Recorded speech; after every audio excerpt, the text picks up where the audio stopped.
De quoi allons-nous parler dans cette vidéo? Nous allons parler d'un livre que je suis en train de lire pour mon propre plaisir, pas pour le reconditionnement de la douleur.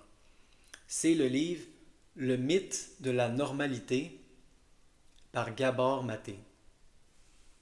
C'est un livre que je lis pour mon propre plaisir, mais c'est une expansion très intéressante des concepts du reconditionnement de la douleur. Ça va beaucoup plus loin que juste le reconditionnement de la douleur. Donc, on va l'explorer. Il n'y a pas beaucoup de livres qui sont hautement recommandés sur ma chaîne. Seulement trois qui sont presque des prérequis, on pourrait dire. Hein, vous n'êtes pas obligé de les lire, évidemment, mais c'est hautement recommandé. Il y a évidemment Déjouer la douleur chronique de Alan Gordon et les deux livres de Sarno, du docteur John Sarno. Il y a Guérir le mal de dos et Le meilleur antidouleur est votre cerveau. Parce qu'il n'y a pas beaucoup de livres en français, je les recommande. Quand je lis personnellement les livres du Dr Sarno, je trouve qu'il y a beaucoup de bémols, d'astérisques, mais il faut les lire quand même, surtout si on les lit à la lumière d'un livre plus récent comme Gabor Maté, Le mythe de la normalité. C'est là qu'on voit à quel point le Dr Sarno était un pionnier, qu'il était très en avance sur son temps. À son époque, c'était très courageux, la direction qu'il a décidé de prendre contre le modèle biomécanique, le modèle complètement structurel des problèmes, des symptômes chroniques, de la douleur chronique. Et donc, on peut l'admirer pour ça, malgré le fait que, selon moi, ça a un peu mal vieilli. Mais même si ça a mal vieilli, on pourrait dire qu'à la lumière d'un livre comme Le mythe de la normalité, ça le remet à sa place et ça nous montre à quel point c'était révolutionnaire. Donc, on va parler de ce livre, Le mythe de la normalité. Selon le docteur Sarno, il y a une personnalité typique qui va développer des symptômes chroniques de la douleur chronique. C'est une observation qu'il a faite. Quand on voit beaucoup de patients chaque jour, c'est quelque chose qu'il remarquait, sans qu'il y ait d'études pour le prouver. Mais maintenant, si on fait un saut à un livre moderne, comme ce livre, Le mythe de la normalité a été publié très récemment, maintenant il y a beaucoup plus d'études pour supporter ce point de vue. Et Gabor Maté fait une expansion du concept. Il dit que ce n'est pas seulement, il nomme la fibromyalgie en tant que telle, la fatigue chronique également, mais même des cancers, des sortes de cancers, des maladies auto-immunes, des maladies auto-immunitaires qui sont en croissance dans notre société. Pourquoi? Il nous dit qu'il y a un type de personnalité qui s'appelle le type de personnalité C. Ce n'est pas lui qui a inventé le concept, mais je vais expliquer sa définition. Il l'a distillé. Il y a un type de personnalité qui est plus enclin à développer des symptômes chroniques, à développer des formes de cancer et des maladies auto-immunitaires. C'est le type de personnalité C. Et là, je crois que beaucoup d'entre vous vont se reconnaître. Si vous ne vous reconnaissez pas, ce n'est pas grave. Ce n'est pas le seul type de personnalité qui développe ce genre de conditions, mais c'est quelque chose de très fréquent. Ils ont remarqué de plus en plus, ça c'est pas scientifique, c'est des anecdotes, mais ça commence de plus en plus à avoir du sens scientifiquement. Donc, qu'est-ce que la personnalité c'est? Hein, je l'ai déjà abordé, mais on va le répéter. C'est quelqu'un qui laisse les besoins des autres passer avant les siens à son détriment. C'est un des premiers points. Il y a une identification rigide avec le rôle social et les responsabilités. Très important.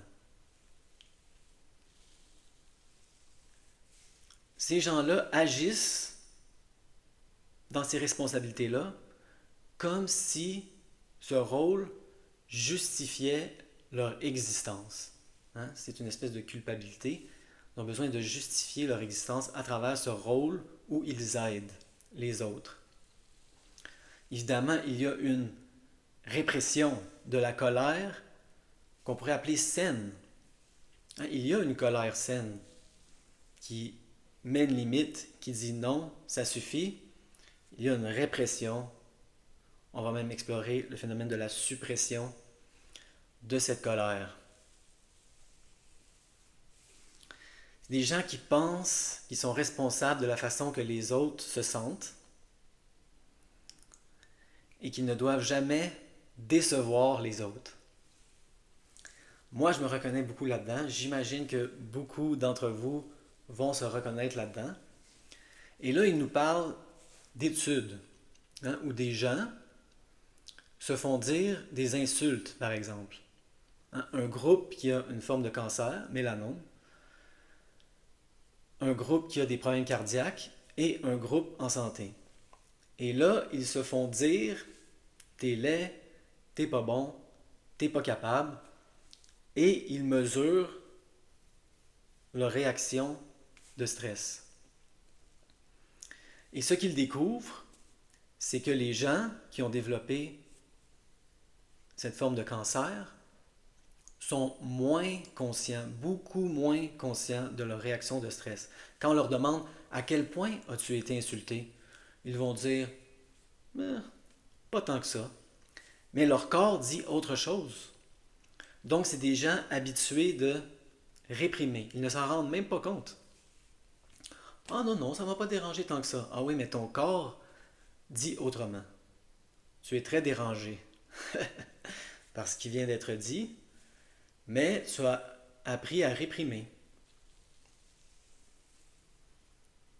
Là, il y a une expansion, pas juste fibromyalgie, pas juste fatigue chronique, là, cancer. Il nous dit même maladie auto-immune, auto-immunitaire. Voici une autre étude intéressante qui, au lieu de répression, parle plutôt du phénomène de la suppression, qui est consciente au lieu d'être subconsciente. On montre à des gens une vidéo avec des images qui sont difficiles à regarder, comme une chirurgie par exemple. Beaucoup de gens ont de la difficulté à regarder ça. Peu importe, il faut que ça soit des images troublantes. Un groupe a le droit de s'exprimer, de faire les visages, les expressions faciales qu'ils veulent. Et un autre groupe a reçu l'instruction de ne pas montrer leur émotion, de supprimer leur réaction émotionnelle. Et ce qu'ils découvrent, c'est que les gens qui suppriment, même consciemment, leur réaction émotionnelle ont une activation de la réponse de stress beaucoup plus élevée. Donc, dans certains contextes, c'est sûr, ça peut aider socialement de supprimer nos émotions. Mais ça devient dangereux quand c'est des gens qui en font une espèce de mode de vie. C'est une façon d'opérer pour eux. Et là, j'imagine que la ligne entre suppression et répression peut devenir très mince. Ça, c'est mon avis à moi. Qu'est-ce que tout cela veut dire? Gabor Maté nous dit que l'humain a deux besoins fondamentaux, s'attacher, l'attachement, à ceux qui vont prendre soin de nous, et l'authenticité. Le besoin d'attachement est plus profond que le besoin d'authenticité parce que nous sommes tellement vulnérables quand nous sommes des enfants, des bébés. Nous dépendons totalement de ceux qui nous donnent des soins. Donc, s'il y a des aspects de notre personnalité qu'ils n'aiment pas, comme notre colère, nous allons réprimer, nous allons supprimer notre colère pour continuer à avoir l'attachement, pour continuer à recevoir des soins, au prix, au sacrifice de notre authenticité. Et ce qu'il nous dit, c'est que la voie de la guérison passe par un retour à l'authenticité, un retour pour ce type de personnalité C à une affirmation de nous-mêmes. Parce que la liste que j'ai énumérée, malheureusement, peut passer pour des qualités. C'est pour ça que tous ces défauts, si on peut les appeler comme ça, passent sous le radar, parce que ça peut avoir l'air de compassion, de patience, de générosité. Et même dans la société, vu que ça les arrange, au lieu de mettre la lumière sur ce phénomène, ils vont dire: ah oui, oui, toi, tu es une bonne personne. Tu es généreux, tu es patient. Parce que ça les arrange, évidemment, ils ne vont pas critiquer ça. Donc la société est complicite là-dedans, c'est sûr. Ça nous arrange, hein, ces gens-là, avec cette personnalité-là. Donc c'était ça le message du vidéo.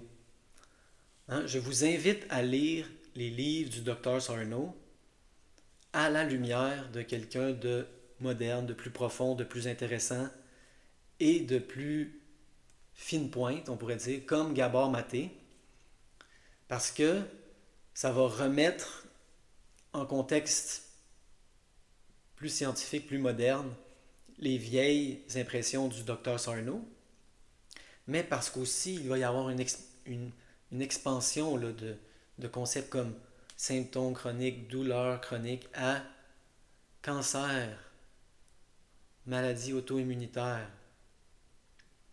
Ils sont en croissance dans notre société. J'espère que cette vidéo était utile. Je rajouterai même le mythe de la normalité à la liste de livres prérequis pour la chaîne. Il n'y en a pas tant que ça. Hein, les livres du Dr Sarno sont assez minces. Le livre de Alan Gordon est assez mince. Les livres de Gabor Maté sont des briques. Faites ce que vous voulez. Je vous conseille ce livre fortement.